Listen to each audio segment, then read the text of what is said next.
আজকে আমরা আপনাদের দেখাবো খুব সুন্দর একটি বাজার। এই বাজারটি অবস্থিত কুড়িগ্রাম জেলা নাগেশ্বরী উপজেলায় বামনডাঙ্গা ইউনিয়নে। এই বাজারটি বিকেলে বসে, চরের ভেতরেই বসে বাজারটি। তাহলে চলুন বাজারের ভেতরে যাওয়া যাক।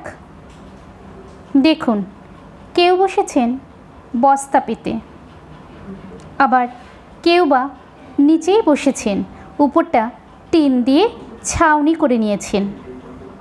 আবার কেউ বা ইট দিয়ে একটু উঁচু করে টিন দিয়ে ঘিরে নিয়েছেন। এটা হলো বাজারে কে কিভাবে বসে বিক্রি করছেন তার বর্ণনা দিলাম। এবার দেখা যাক কি কি বিক্রি করছেন ওনারা। কেউ বিক্রি করছেন বিভিন্ন ধরনের শাক, কেউ বা বিভিন্ন ধরনের সবজি, কেউ বা বিভিন্ন ধরনের মাছ, কেউ বা ফল। তবে ফলের মধ্যে তরমুজটাই বেশি। দেখে মনে হচ্ছে সবজি টাটকা।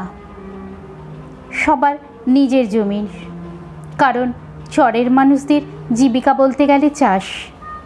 তাই হয়তো নিজেদের জমির টাটকা সবজি এনে